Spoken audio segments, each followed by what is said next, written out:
회사에서 일을 잘하는 S급 인재들이 투자를 시작하면 가장 많이 하는 착각이 있습니다. 공부를 많이 하면 투자를 잘하게 될 거라는 믿음인데요. 경제 뉴스도 챙겨보고 책도 읽고 유튜브도 보고요. 부동산 임장도 다니면 좋은 투자자가 될 거라고 생각합니다. 근데 제가 임원분들, 부장님들 많이 만나거든요.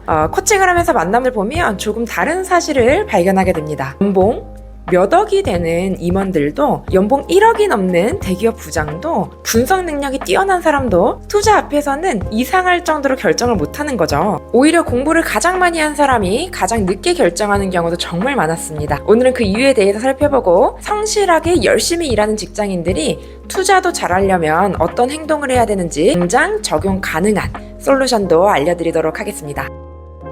많은 직장에서 성실하게 일을 하는 S급 인재들이요, 공부가 부족해서 돈이 없어서 집을 못 산 게 아니거든요. 완벽한 선택을 해야 된다라는 강박이 결정을 멈추게 만든 겁니다. 실제 이 고민은 저희 유튜브 구독자 100명 이벤트 댓글에 나왔던 고민이기도 한데요. 같이 한번 보실까요? 부동산 주식이 너무 올라서 근로소득이 하찮게 느껴질 때가 있습니다. 일을 잘하는 선배지만 무주택자라는 이유로 존경을 못 받는 직장의 분야 라는 고민인데요. 많은 분들이 공부가 부족해서겠지 라고 생각을 하는데요. 공부를 너무 많이 했기 때문에 결정을 못하는 겁니다. 제 주변에 진짜 성실히 임하던 임원분들, 부장님들 부동산 투자 공부한다고 하면 뭐부터 하시는 줄 아세요? 갑자기 부동산 학사 과정을 평생교육원에서 신청하고요. 막 법 공부하고 있고 세금 공부하고 있고 가끔씩은 공인중개사 자격 준비하고 계시는 분들까지 계십니다. 심리학에서는 이런 사람을 극대화자라고 부르는데요. 극대화자는 모든 선택지를 비교해서 최고의 선택만 하려는 사람입니다. 한번 생각해보세요. 생각해보면 결혼도 똑같거든요. 외모도 완벽하고 경제력도 좋고 성격도 좋고 취향까지 다 맞는 그 100점짜리 배우자는 없습니다. 그래서 우리가 절대 포기할 수 없는 몇 가지 기준이 맞으면 나머지는 함께 합쳐가고 만들어가야 되는 거죠. 투자도 마찬가지입니다. 처음에는 학군만 좋으면 돼 라고 생각을 하는데, 조금 더 공부하면 로열동도 봐야 되고, 공부를 조금 더 하면요 경매가 싸지 않을까? 공매를 해야 되지 않을까? 조건은 계속 늘어나게 됩니다. 그런데 조건이 늘어날수록 합격하는 매물은 점점 줄어들게 되겠죠. 결국에는요, 지금 아무것도 행동을 안 하는 것이 가장 안전한 선택처럼 느껴지고 다시 한번 공부를 하는 것으로 회피를 하게 된다라는 겁니다. 반대로 성공하는 투자자들은 만족자에 더 가까운데, 핵심 기준 두세 가지만 충족되면 결정을 내립니다. 최고를 찾는 게 아니고요, 지금 가능한 최선의 선택을 하는 겁니다. 그러면 어떻게 해야 될까요? 첫 번째, 공부의 유효 기간을 정하십시오. 제가 만나본 많은 S급 인재들이요, 부동산 강의를 결제하면서 오늘도 투자 공부를 했다라는 안도감을 얻습니다.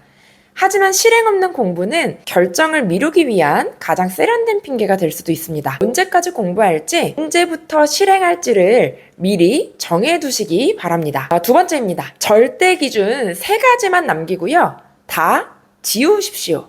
예를 들어 볼게요. 가격, 입지, 학군, 혹은 예산, 출퇴근, 실거주. 사람마다 기준은 다르지만 3가지 정도만 남겨도 충분합니다. 조건이 많아질수록 결정은 더욱더 어려워지거든요.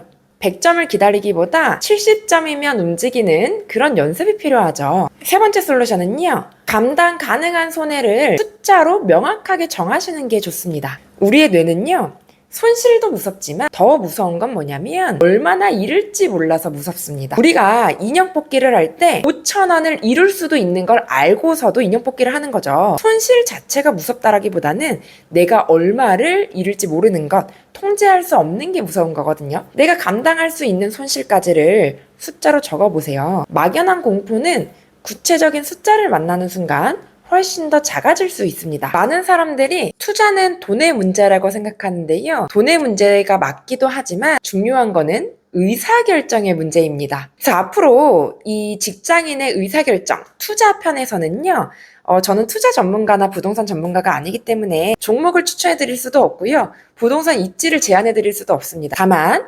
직장인 투자자들이 왜 흔들리는지, 왜 망설이는지, 같은 정보를 보고도 다른 결정을 하는지 그 의사결정에 대해서 심리학적으로 함께 이야기를 해보도록 하겠습니다. 요약하면요, 완벽한 준비를 기다리는 사람은 영원히 준비 중입니다. 100점짜리 분석가보다 70점짜리 실행자가 먼저 부자가 될 수 있습니다.